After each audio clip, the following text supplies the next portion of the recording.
Assalamualaikum warahmatullahi wabarakatuh. Selamat pagi anak-anak. Apa kabar semuanya? Alhamdulillah, semoga semuanya tetap sehat, kuat, dan selalu semangat belajarnya. Anak-anakku, masih dalam pelajaran 5 Rasul Allah Idolaku. Hari ini kita akan belajar kisah teladan Nabi Muhammad Shallallahu Alaihi Wasallam. Sebelum kita mulai pelajaran hari ini, marilah kita berdoa terlebih dahulu. Bismillahirrahmanirrahim. Rabbi zidni ilma warzuqni fahma. Amin ya rabbal alamin. Anak, kita mulai pelajaran hari ini dengan materi kisah teladan Nabi Muhammad Sallallahu Alaihi Wasallam. Anak-anak tahu siapakah Nabi Muhammad Sallallahu Alaihi Wasallam? Nabi Muhammad Sallallahu Alaihi Wasallam adalah Nabi terakhir dari 25 Nabi dan Rasul, dan tidak ada Nabi dan Rasul sesudahnya. Nabi Muhammad Sallallahu Alaihi Wasallam lahir di kota Mekah Al-Mukarramah pada hari Senin tanggal 12 Rabiul Awal bertepatan dengan tahun Gajah atau tanggal 20 April 571 Masehi. Nabi Muhammad Shallallahu Alaihi Wasallam lahir sudah dalam keadaan yatim. Abdullah nama ayahnya, Siti Aminah nama ibunya. Abdullah ayahnya telah lebih dahulu wafat, sedangkan Nabi Muhammad waktu itu masih dalam kandungan ibunya, kira-kira masih berusia 2 bulan. Nah, untuk lebih jelasnya kisah teladan Nabi Muhammad, anak-anak perhatikan kisah teladan Nabi Muhammad berikut ini. Setelah kehancuran pasukan Raja Abraha, kota Mekah semakin ternama. Dari kota inilah sejarah manusia paling mulia dimulai. Ka'bah sebagai jantung kota Mekah semakin ramai dikunjungi para peziarah. Demikian pula para pedagang. Mereka datang dari berbagai penjuru jazirah. Namun sayang, Ka'bah mulai diselewengkan fungsinya. Akibatnya, kejahiliahan merajalela. Bahkan pada masa itu, memiliki bayi perempuan adalah hal yang sangat memalukan, aib bagi keluarga, sehingga sebagian dari mereka tega membunuh bayi perempuan mereka sendiri. Di tengah kondisi masyarakat jahiliyah itulah Nabi Muhammad dilahirkan. Bayi luar biasa itu lahir dari rahim seorang wanita mulia bernama Aminah. Pada saat itu, ditandai peristiwa-peristiwa yang luar biasa. 10 balkon istana Kisra runtuh. Juga padamnya api-api yang biasa disembah oleh orang-orang Majusi.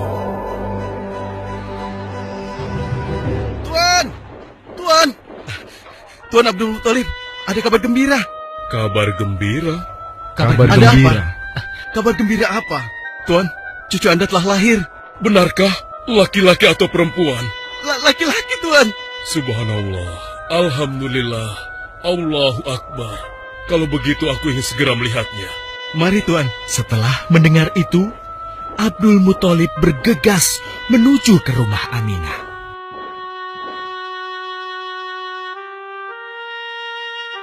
Ah, cucuku, kasihan engkau terlahir yatim. Dengan penuh kasih sayang, Abdul Muthalib membawa cucunya ke Ka'bah. Ya Allah, jadikanlah cucuku ini menjadi seorang yang mulia dan terhormat, sebagaimana Nabimu Ibrahim alaihissalam.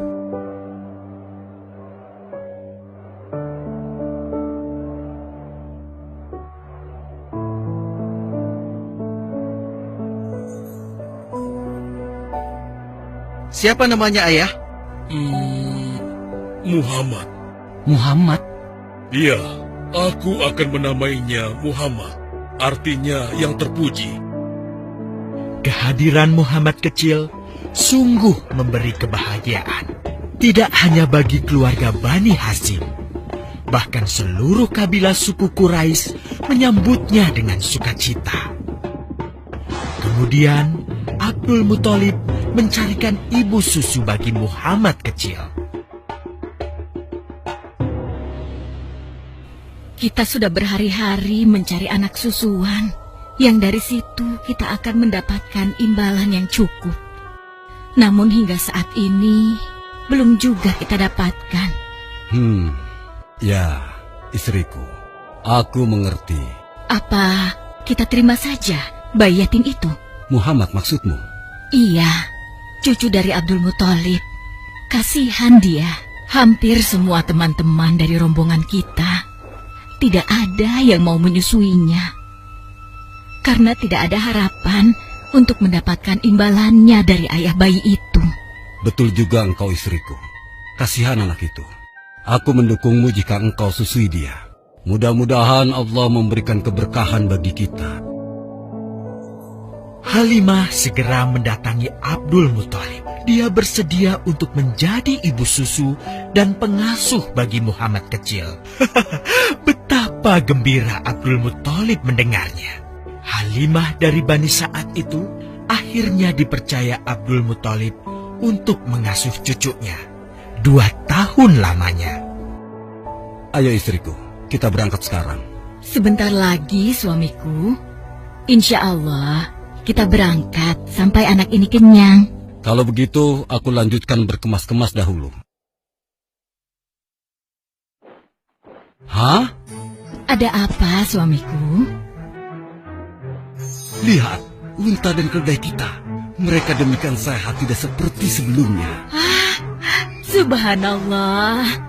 Betul suamiku, tidak seperti kemarin. Demi Allah, kau tidak salah memilih istriku. Kau telah mengambil anak yang dipenuhi dengan barokah. Allah melimpahkan keberkahan atas Halimah dan suaminya.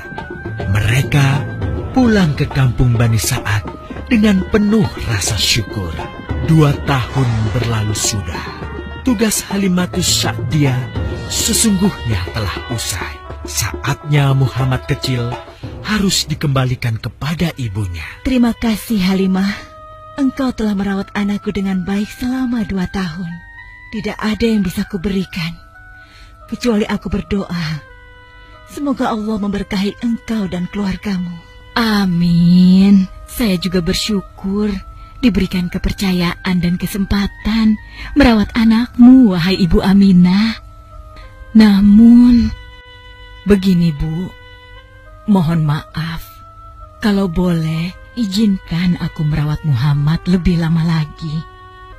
Aku masih sangat sayang padanya. Baiklah, kalau begitu aku setuju dengan usulmu. Bawa dan rawatlah Muhammad sebagaimana dia anakmu sendiri. Terima kasih, Ibu. Terima kasih. Begitulah, Muhammad kecil kembali ke tengah-tengah Bani Sa'ad. Ia tumbuh menjadi anak yang memiliki banyak teman. Karena kemuliaan akhlaknya.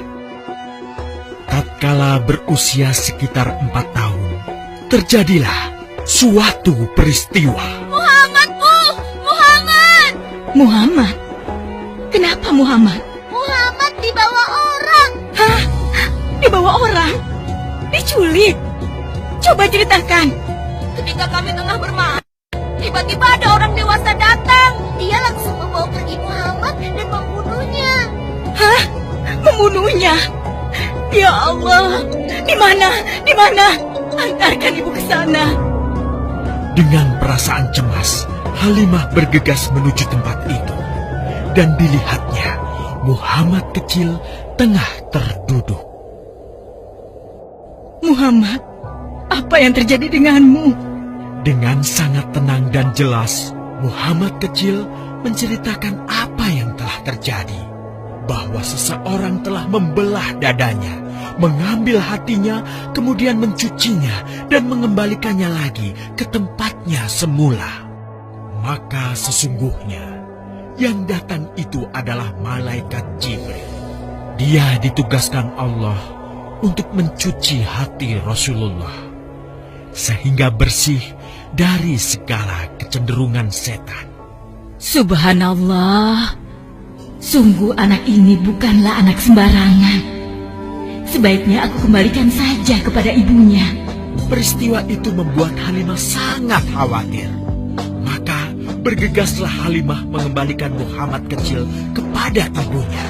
Menginjak usia yang ke-6 tahun, Muhammad kecil diajak ibunya untuk berziarah ke makam ayahnya, Abdullah di Yathrib. Dalam perjalanan pulang kembali ke kota Mekah, Aminah pun jatuh sakit. Dari hari ke hari, tubuhnya semakin melemah.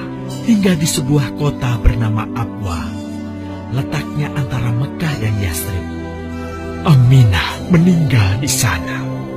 Dan Muhammad kecil pun menjadi seorang anak yatim piatu.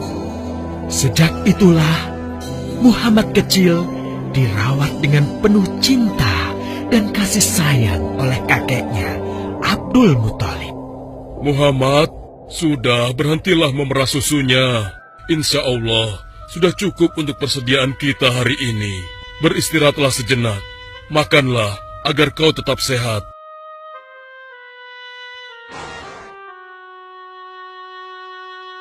Ya Allah, betapa mulia akhlak cucuku ini.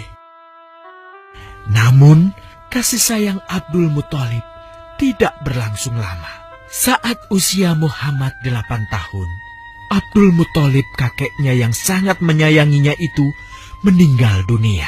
Kemudian, pengasuhan atas Muhammad pun beralih ke pamannya, Abu Thalib. Muhammad kecil tahu betul betapa sayangnya pamannya kepadanya.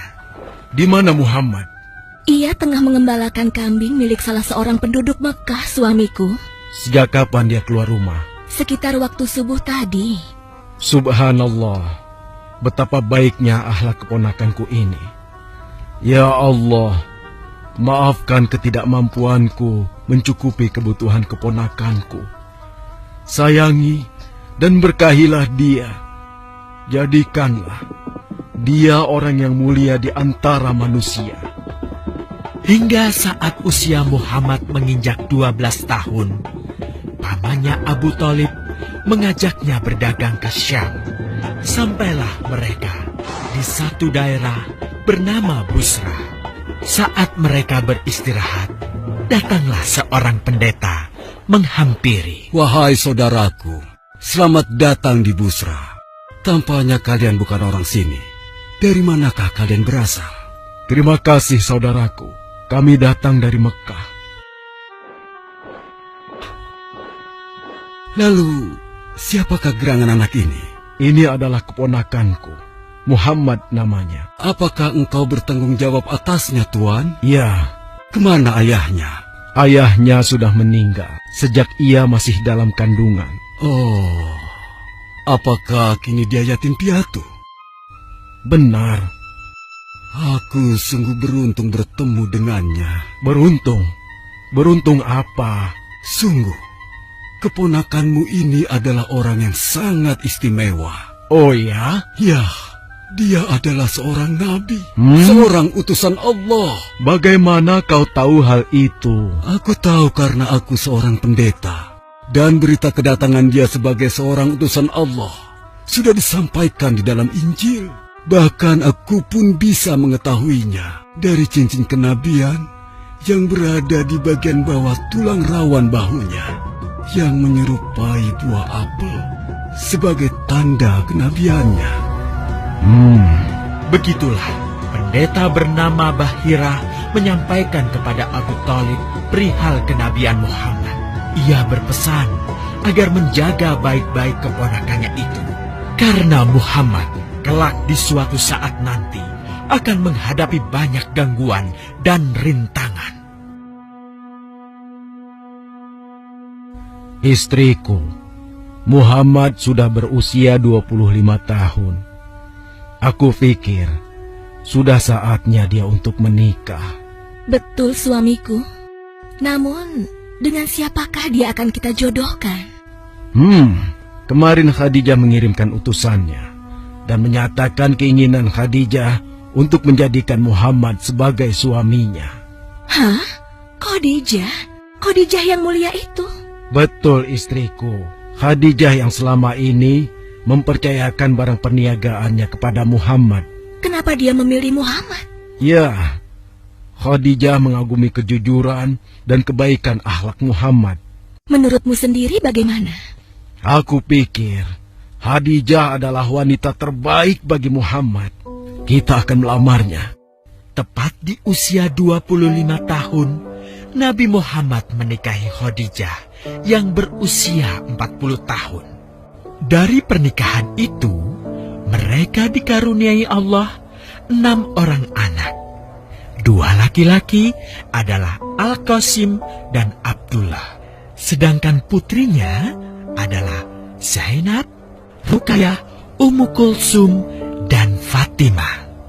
Namun, kedua putranya itu telah meninggal semenjak mereka kecil.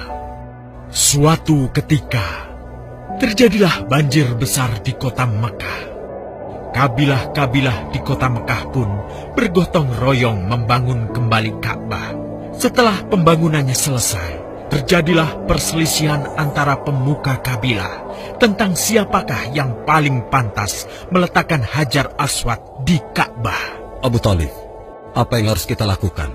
Kita sudah bicarakan hal ini selama 5 hari, namun tidak ada titik temu. Aku khawatir akan terjadi pertumpahan darah. Sudah, begini saja.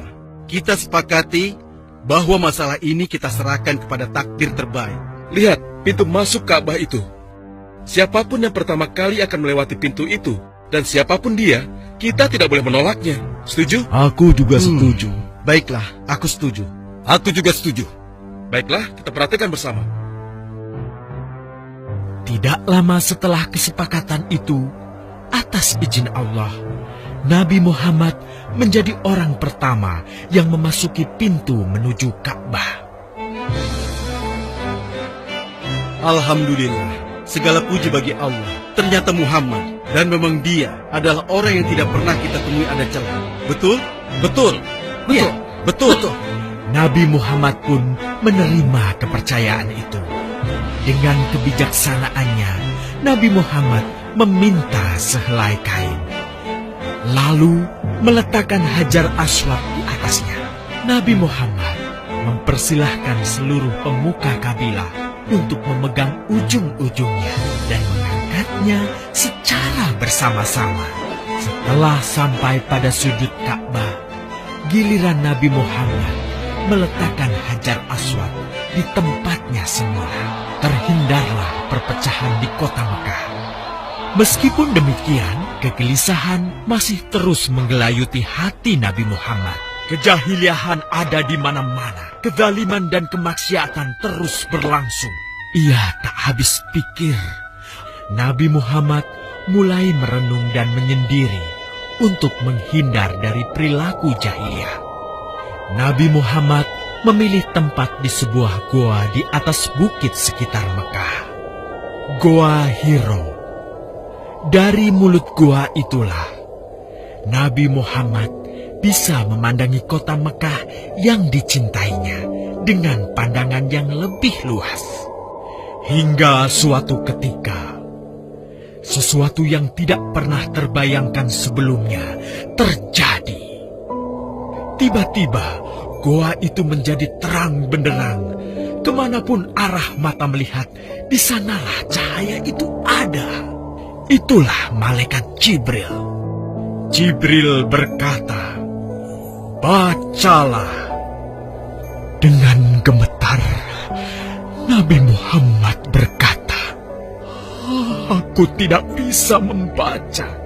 Malaikat Jibril lantas merangkul Nabi Muhammad SAW dengan kuat hingga nafas beliau sesak. Seraya berkata lagi, "Bacalah." Sampai akhirnya malaikat Jibril membantunya setelah merangkulnya dan menyuruhnya membaca hingga 3 kali. Kemudian malaikat Jibril membantunya membaca. Bacalah dengan menyebut nama Tuhanmu yang menciptakan. Dia telah menciptakan manusia dari segumpal darah. Bacalah, dan Tuhanmulah yang paling pemurah, yang mengajarkan manusia dengan perantaraan Al-Qalam. Dia mengajarkan kepada manusia apa yang tidak diketahuinya. Kalimat suci telah terucap, resmilah sudah. Dari dalam Gua Hiro, Allah mengangkat Nabi Muhammad SAW sebagai penuntun dari kegelapan menuju cahaya, dari keburukan menjadi kebaikan, dan dari kesengsaraan menuju ke keselamatan. Anak-anak, demikian kisah teladan Nabi Muhammad SAW. Pelajaran yang bisa kita ambil dari kisah teladan Nabi Muhammad SAW adalah beliau lahir bertepatan pada tahun gajah. Lahir dalam keadaan yatim dan di waktu masih kecil sering membantu pamannya menggembala kambing.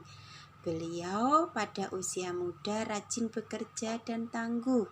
Nabi Muhammad SAW terkenal sebagai orang yang jujur dengan gelar Al-Amin, artinya dapat dipercaya.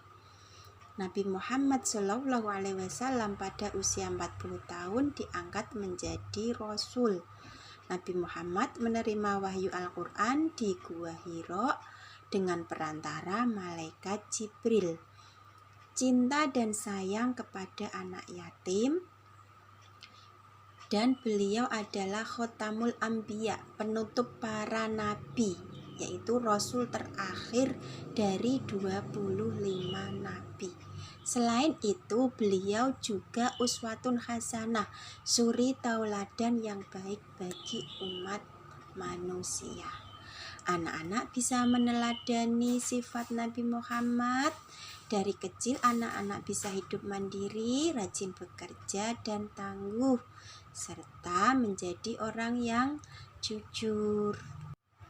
Anak-anak, demikian pelajaran hari ini, semoga bermanfaat. Kita akhiri dulu dengan bacaan Alhamdulillahirabbil alamin. Wassalamualaikum warahmatullahi wabarakatuh.